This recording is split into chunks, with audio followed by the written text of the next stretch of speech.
Hey friends, thank you so much for joining me in this third and last part of the series of how to draw Link from The Legend of Zelda Oracle of Ages.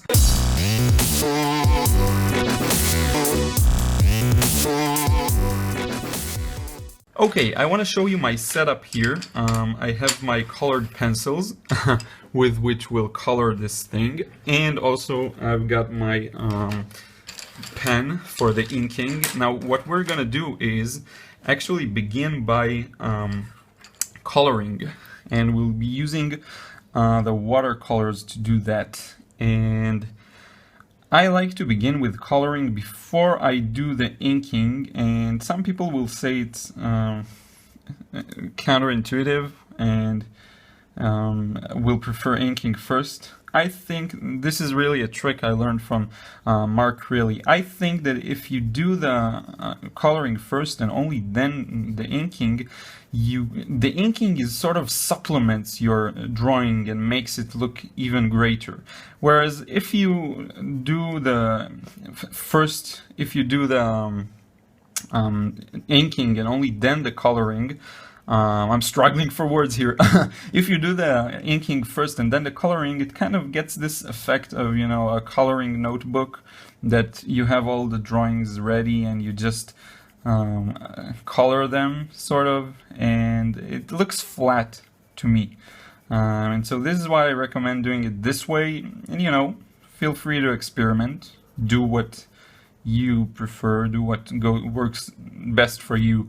Now, usually I color with watercolors, but because colored pencils is such a simpler medium to use, I'd like to do this with only with the colored pencils, so that you can follow and do the same thing.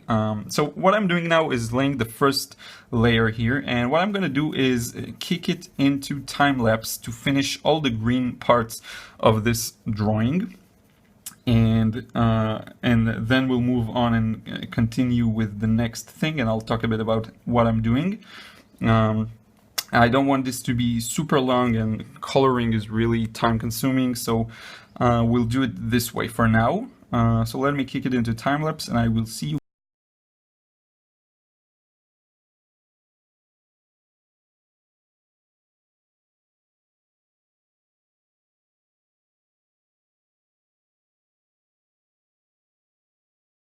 Okay, I'm back. You might have noticed how I used the green color, and I've actually gone ahead and used it on everything, and then I went back and applied another layer of color.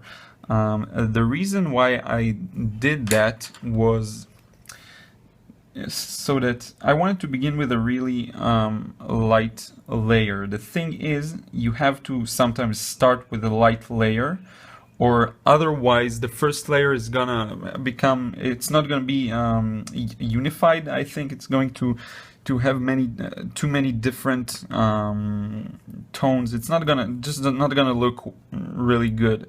But if you do the first layer with really soft light lines, you get a good solid first layer that you can then go ahead and apply another layer over. Right now I just marked the highlights of the hair and where I want them to come. Anyway, so this is why I've done it. I went and applied a very weak light first layer and then added another second one. Again, now what I'm going to do, what I have planned for the hair, is to create a medium tone layer, a bright one for the highlights, and then finally a darker one. So let me go back into time lapse, and I'll see you. I think I'll get quite a lot done, and then I'll come back and explain, talk about everything. I think maybe I'll finish everything here and then move on to leave just the harp. So let's begin, and I'll see you soon.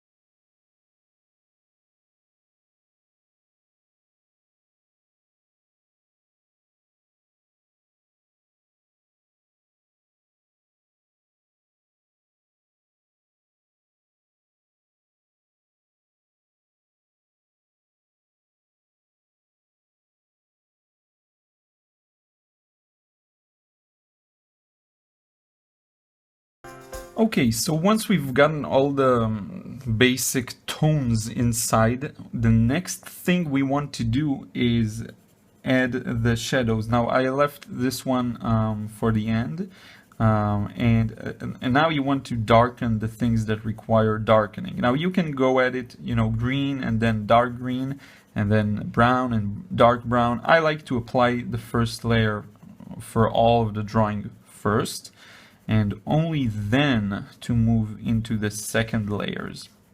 So that's just my way. Now pay close attention to where I'm shading and how I'm doing it, and the general direction of light will be from the left. So anything that's on the right is going to be a little darker. So for example, if we have his tunic here, so this right side is going to be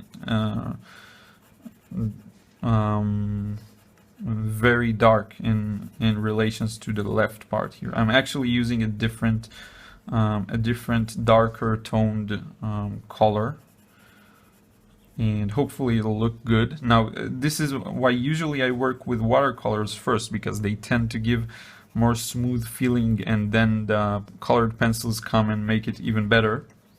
But really in this lesson I wanted to keep things simple, and so what I'm going to do is add in all the darker tones to this drawing. I'll do it in time-lapse, and we'll be back to finish things up and also to ink. I think I'll finish all the coloring right now in time-lapse, including the harp, and then do so. This will allow some time for the inking, because we want to be able to ink. I want to show you some of the inking in real time as well. So let me begin the time-lapse, and I'll see you really soon. And congratulations for holding on so so long into this series.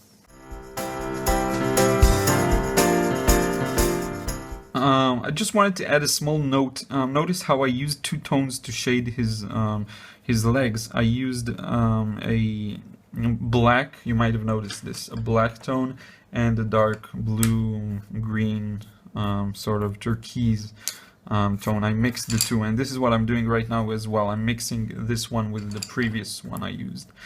So you can apply one layer and then apply a second one. It's accepted to work this way, and they do blend. So yeah.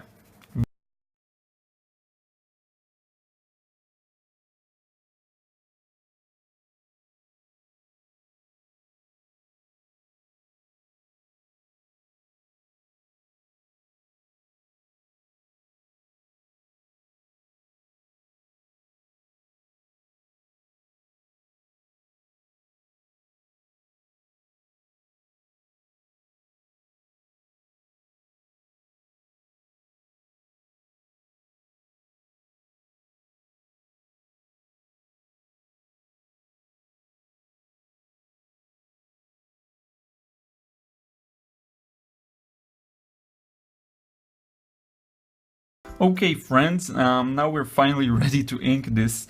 I've done just what I've explained. I went over all of the layers, and oops, I forgot to darken something, and I'm gonna do it right now in real time. So your game. So these are the sleeves. I forgot to get them.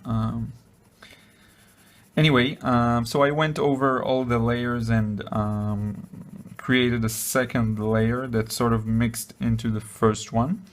And don't forget that we're yet to ink this, so the lines are kind of blurred, and there is this sort of mixing tones here. Don't worry about it. It's going to improve greatly when we do the inking. So now let's begin.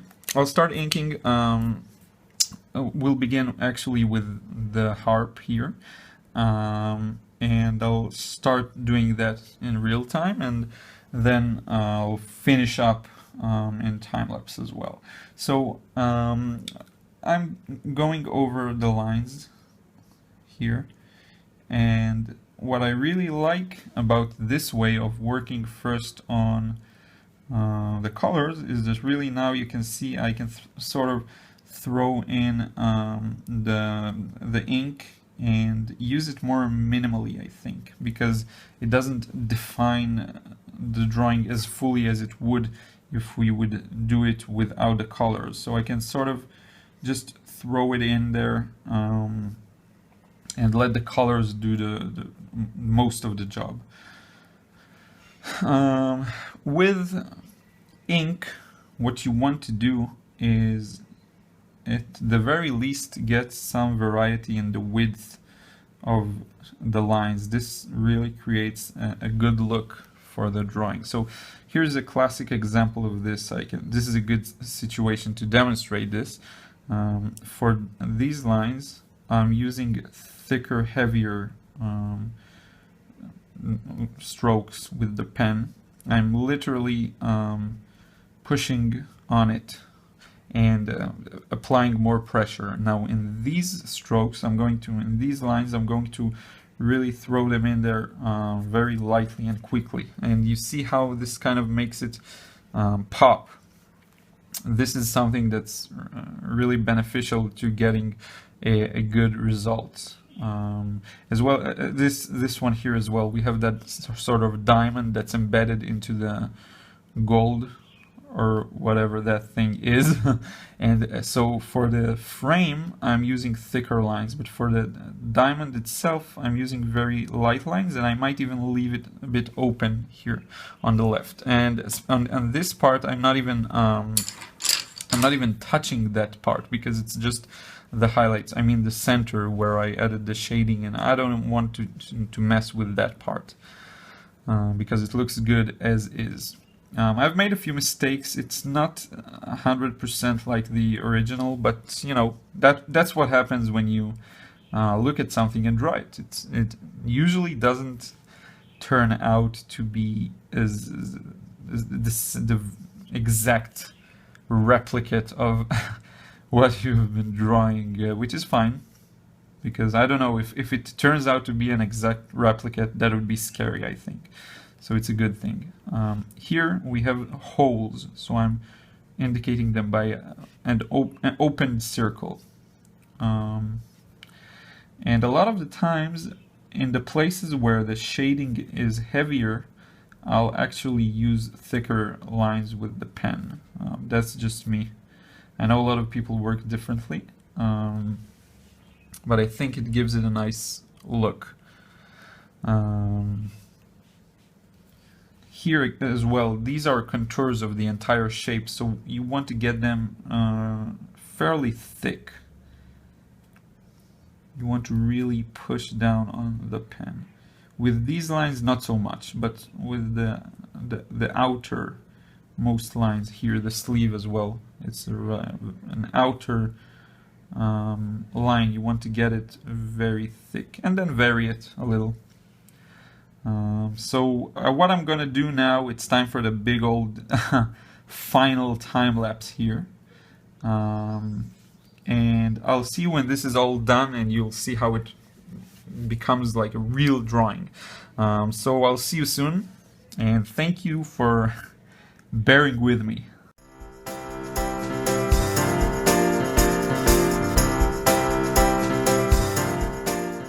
Hey, just wanted to share another advice regarding inking.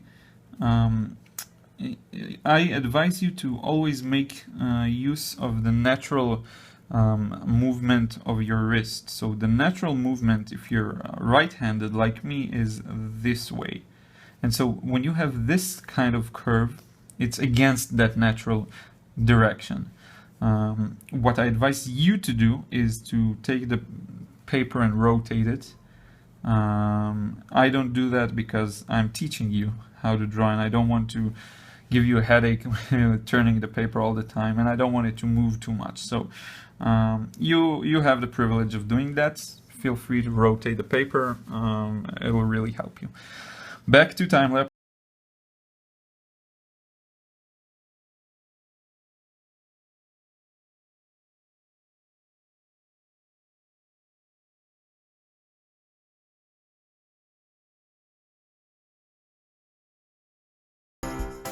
Okay, friends, I believe we are done here. Wow. This has been a long series. Thank you so much for sticking around. I believe I will add another video of another character here. Just a general note here. Notice how I worked from left to right when I inked, so that I don't, yeah, smear it off. Yeah, this has been a long series, and I believe I will do another video on a different character, maybe Nairu, or I don't even remember their names. I'll have to go check. But this is so nostalgic, and yeah, it's been great fun. Please, I have two requests for you, two invitations. Please check out my channel and subscribe so you can receive updates on new videos. And also go over to my website, lironyan.com. I'll share a link in the description and in an annotation. And there is going to be a lot of valuable content over there when you subscribe. And you'll also get my ebook for free. So hopefully you'll do that. And thank you so much. I'll see you on the next video.